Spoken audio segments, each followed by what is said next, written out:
to see if they can find something of substance. It was God's way of the rich blessing the poor and God's way of keeping the poor out of poverty. That he was showing them that work and labor is the way that you get ahead, amen, not government assistance. He saw her faithfulness. See, it's important for us to understand, amen, God just does not look at the outside. That's what Boaz was saying. It's not that he was looking and saying, hey, who's this good-looking girl? Because there were lots of women and men inside the field. What he was looking at is he was looking at Ruth's faithfulness. He was looking at her labor. He was impressed that she was being faithful. Because this woman had a lot of strikes against her. But what made her stand out is being faithful. Can I tell you something this evening? God sees faithfulness. That's what he's looking for. And when he looks out across the church, the crowd, when he looks out to the field, he just wants people to do what he told those people to do. That as he gave you the word, amen, that there was no wavering to the left or to the right. That you just continue to do what God had called you to do. That he takes notice of that. That he realizes, amen, that you know what, that faithfulness, amen, is something that attracts him. And he is looking out. It is the scripture where God says that his eyes are looking to and fro for a man to stand in the gap. He's looking over an entire world, amen. He is trying to find someone, amen, that will be a faithful man or a faithful woman to simply do and to fulfill the call of God on their life. And the Bible says he found none, amen, until Isaiah goes and cleanses his lips. And he finally says, Lord, here am I, God. And he rejoices. Why? Because he found a faithful person. How was Ruth faithful? She was faithful in her vow. Probably one of the most powerful scriptures that we read is, where you go, I go. Where you die, I die. Your people are my people. Your God is my God. Oh, beloved, those are sweet words, amen, to the ears of God. That is his desire for you and I, beloved, is to be faithful. Honoring your vows. No, Psalms 15 says, who can dwell in your tabernacle? He says, he who swears to his own hurt and does not change. Is a person who, when they make a vow, they realize that vow is going to cost them dearly, but they don't change. He says that's how you dwell in God's presence. Is it when you realize there's a price to be paid, and you continue to pay the price, even though, amen, it brings, amen, hurt inside of your life. This was the character of Ruth. Her faithfulness, it cost her. Listen, there were other things that she had to pass up, amen, because her faithfulness, it is attractive to God. She made a commitment. Even when her sister Orpah went back, she said, you know what? I'm committed even through the struggles. Second thing was not only her vow, faithful to her vow, but her faithful to serve others. You know, Naomi is a very interesting woman, amen. Naomi, it actually means joy. But Naomi went through a very hard time. You ever been through a hard time? This hard time not only dealt with Naomi, it changed Naomi. Naomi, amen, a woman that was once full of joy and favor and peace of God. As she's coming back home, amen, she says, I want to change my name to Mara. She says, don't call me Joy anymore. See, working and laboring in the field, beloved, can cause, listen, a bitterness or resentment, or it can rob you of your joy, and it can change you.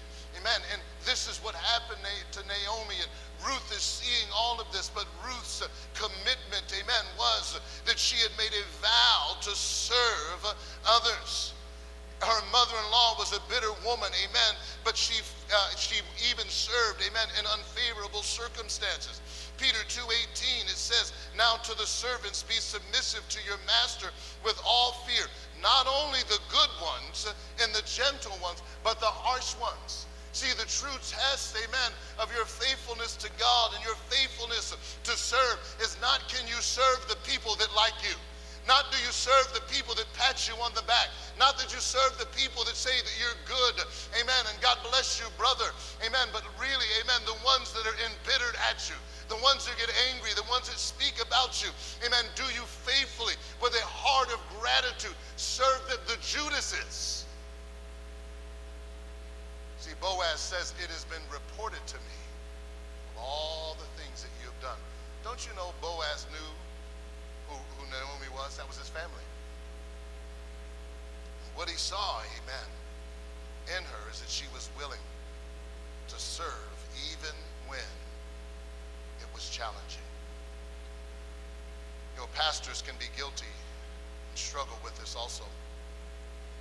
If you had an opportunity to go to Pastor Ruby's 30th, amen, that we put on, we planned, as he stood up in front of us that evening, he said something very powerful. He says that 99% of pastors would never experience, he said, what he's experiencing that night. He says most churches don't appreciate their pastor. He says 99% of churches don't appreciate their pastor. See, we have pastors here. I would like to tell you that they always are going to appreciate you. But if you've gone into the ministry with the idea that you're going to be appreciated, then maybe the ministry is not for you. I was reading, it says 10 reasons not to become a pastor. It says not everyone will like you. It says you will make people angry regardless how godly you handle yourself. It comes with the position. It says you will feel like a failure even when you do appear to succeed. The fruit that is produced cannot be accredited to you because God alone brings increase. Thus there's little more sense of accomplishment in the ministry than you're accustomed to in other vocations. It says you will fight legalism. You will fight liberalism, along with laziness, ignorance, tradition, and opposition, yet your greatest enemy will be you in your own heart.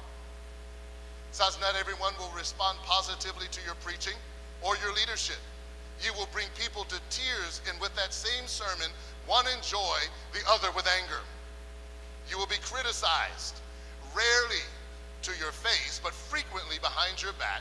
These criticisms will come from those who love you and those who obviously don't like you, and pastors and even Christians who barely know you. It says you will think of quitting yearly, monthly, weekly, or daily, amen.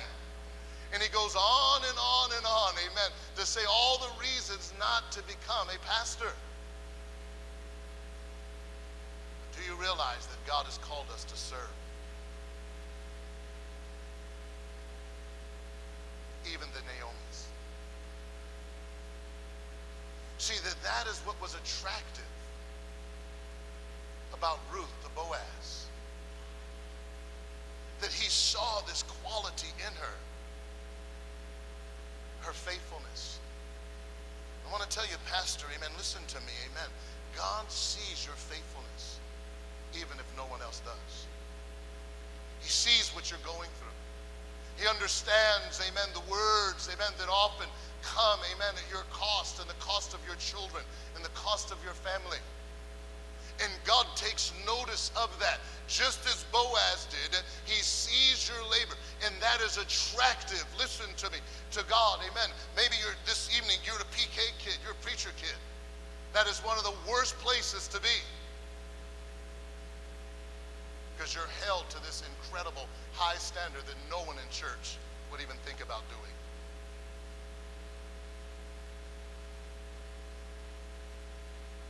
And they judge you like they would not judge their own children.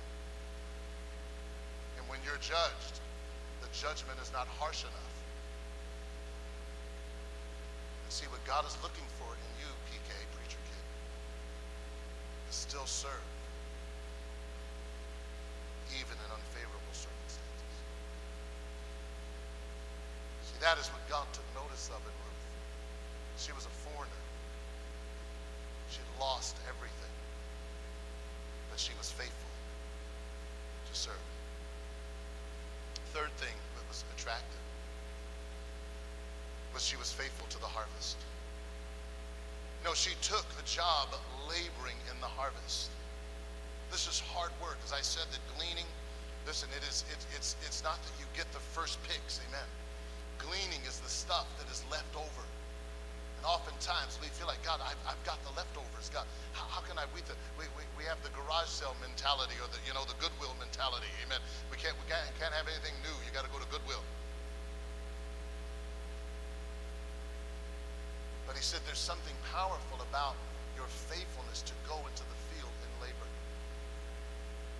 And as she's there, amen, it's not an attractive place to be, and it's overrated, and here she is, she's laboring and she's working through this time, and the Bible says that she continued from morning until now. You know, sometimes in the field you feel like quitting.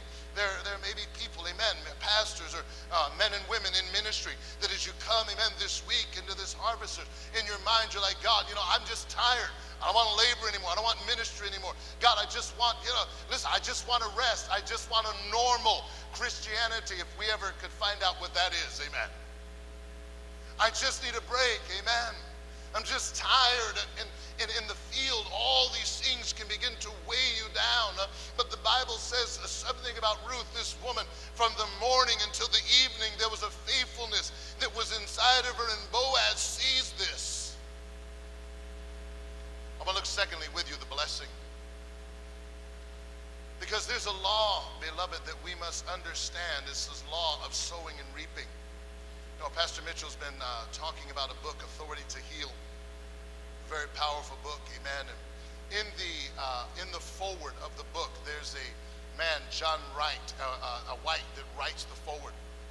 And he says this very powerful thing. He says, biblical